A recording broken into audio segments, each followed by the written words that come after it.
नमस्कार, आपके साथ मैं फरहा सिद्दीकी। खबरों की खबर में आज होंगे कई खुलासे। आपको बताएंगे कि अब तक अपने पति निखिल जैन पर कई इल्जाम लगाकर उनसे अलग होने वाली टीएमसी की सांसद और बंगाली एक्ट्रेस नुसरत जहां का सच आखिर है क्या। नुसरत के पति ने आखिर वो कौन कौन से खुलासे किए हैं जिससे नुसरत के झूठ का पर्दाफाश होता है। जी हां, अब तक नुसरत अपनी शराफत के किस्से बयां करते हुए अपने पति पर कई आरोप लगा रही थी। वो कह रही थी कि उनके पति ने उनके गहने रख लिए, यहाँ तक कि बेचारी नुसरत के बैंक अकाउंट से निखिल जैन पैसे तक निकाल लिया करते थे। भले ही अपने आप को बेचारा बनाने की उन्होंने हर कोशिश की हो, लेकिन जब उनके लिव इन वाले पति ने मुंह खोला तो बेचारी की बेचारगी वाले तमाम किस्सों की पोल खुल गई। अब ये तो होना ही था।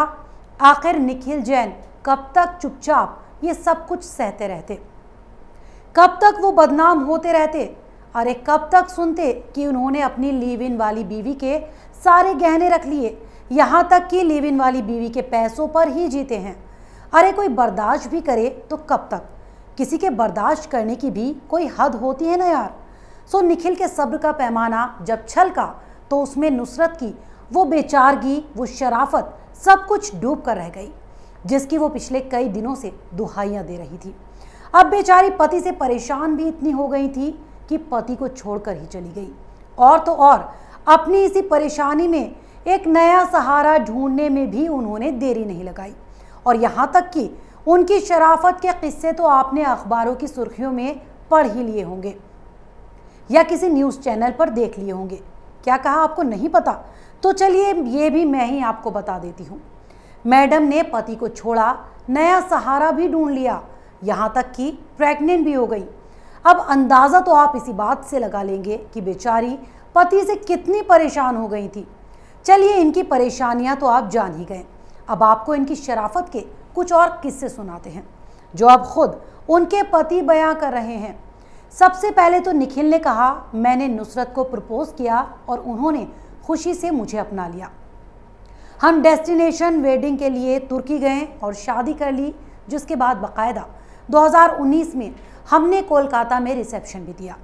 निखिल ने आगे कहा कि हम दोनों पति पत्नी की तरह ही रह रहे थे। सोसाइटी में भी हमने ऐसा ही बताया। मैंने अपना वक्त, पैसा और बाकी तमाम चीज़ें एक पति की ही तरह नुसरत पर इन्वेस्ट की। पूरी ईमानदारी के साथ इस रिश्ते को निभाया। परिवार, दोस्त और हमारे करीबी लोग जानते हैं कि मैंने नुसरत के लिए क्या कुछ नहीं किया। मैंने हमेशा बिना किसी लालच के उन्हें सपोर्ट किया।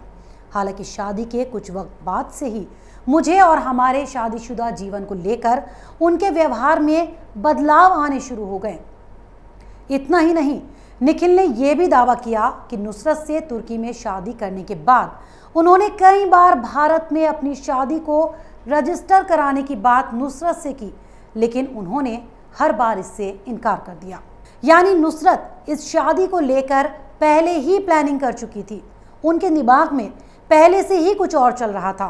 फिर नुसरत नवंबर 2020 में अपने सारे सामान के साथ निखिल का फ्लैट छोड़कर चली गई, जिसमें वो अपने सारे कीमती सामान, कागजात, दस्तावेज सब कुछ ले गई और अपने बालीगंज के फ्लैट में रहने लगी।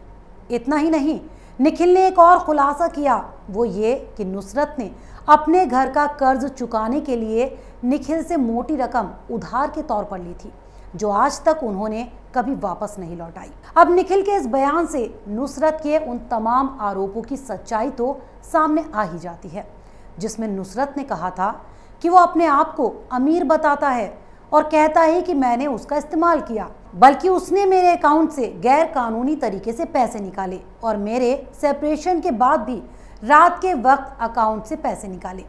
अरे मैडम, क्या अकाउंट से पैसे निकालने के लिए रात के अंधेरे का इंतजार करना होता है?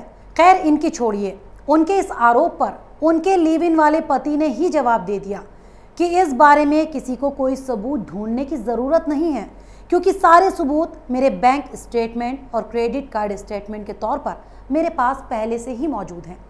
ये सब तो फिर भी ठीक था, लेकिन इशारों इशारों में ही सही निखिल ने नुसरत जहां के अफेयर को लेकर जो इशारा दिया, किसी भी समझदार इंसान के लिए उसे समझना मुश्किल नहीं है। भले ही निखिल ने नुसरत के को एक्टर रह चुके यशदास गुप्ता का नाम ना लिया हो, लेकिन दोनों के अफेयर की खूब चर्चाएं तो आजकल चल ही रही हैं। सो निखिल को यश का नाम लेने की ज़रूरत ही नहीं पड़ी, लेकिन उन्होंने ये ज़रूर बताया कि अगस्त 2020 में एक फिल्म की शूटिंग के दौरान से ही मेरी पत्नी का व्यवहार मेरे लिए बदलने लगा था। अब इसकी क्या वजह है ये तो वही बेहतर बता सकती हैं। नुसरत ये जो सब कर रही थी उससे निखिल काफ़ी दुखी और परेशान था। वहीं नुसरत के घूमने फिरने की खबरें सामने आने के बाद निखिल ने खुद को ठगा हुआ सा महसूस किया और 8 मार्च 2021 को अलीपुर जजेज कोर्ट में शादी को रद्द करने के लिए सिविल सूट दायर कर दिया। लेकिन इतना सब कुछ होने के बाद भी नुसरत है कि मानने को तैयार नहीं। अब उन्होंने सुर्खियों में आने के लिए एक और कारनामा कर दिया। एक वो वक्त था जब नुसरत और निखिल की शादी की फोटोज सोशल मीडिया पर खूब वायरल हुआ करती थी।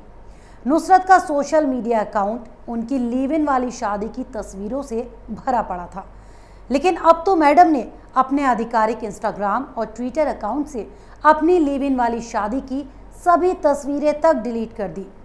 मैडम शायद ये भूल गई कि इंस्टाग्राम और ट्विटर से तस्वीरें डिलीट करने से कुछ नहीं होगा। लोकसभा की वेबसाइट पर पश्चिम बंगाल के सांसद के तौर पर दर्ज उनके नाम के सामने विवाहिता और पति निखिल जैन का जो रिकॉर्ड है उसे डिलीट करना इतना आसान नहीं है। वैसे तो नुसरत कहती नहीं थक रही कि वो और निखिल बहुत पहले ही अलग हो गए, लेकिन इस बात को वो सामने नहीं लाना चाहती थी क्योंकि वो अपनी पर्सनल लाइफ की बातें सबको बताना नहीं चाहती। लेकिन इस साल की शुरुआत से ही जो उनके अपने को एक्टर यशदास गुप्ता के साथ अफेयर के किस्से सुर्खियां बटोर रहे हैं, जो उनकी प्रेगनेंसी की खबरें हर किसी की जुबान पर हैं, क्या वो उनकी पर्सनल नहीं बल्कि सार्वजनिक लाइफ कही जाएगी? ये तो आप ही तय कीजिए कि क्या किसी नेता, विधायक या सांसद की सार्वजनिक लाइफ ऐसी होनी चाहिए। खैर, उनकी ऐसी सार्वजनिक लाइफ ने तो राजनीतिक गलियारों से लेकर फिल्मी गलियारों तक की सरगर्मियां बढ़ा कर रखती हैं। अब देखना यह होगा कि मैडम अब कौन सा नया शगुफा छेड़कर सुर्खियों में बनी रहती हैं, या उनके लिव इन वाले पति अब उन्हीं की तरह उनके कुछ और राजों से एक एक कर ऐसे ही पर्दा हटाते रहेंगे। तो अगर आपको हमारे प्रोग्राम पसंद आया तो इसे लाइक करें, शेयर करें और कैपिटल टीवी को सब्सक्राइब जरूर करें। नमस्कार। अगर आपको हमारा वीडियो पसंद आया हो तो इसे लाइक करें, हमारे चैनल को सब्सक्राइब करें और हाँ, बेल आइकन दबाना ना भूलें ताकि आप तक हमारे वीडियो की नोटिफिकेशन पहुंचती रहे। आप अपना सुझाव हमें कमेंट बॉक्स में दे सकते हैं। हमारे साथ जुड़ने के लिए शुक्रिया।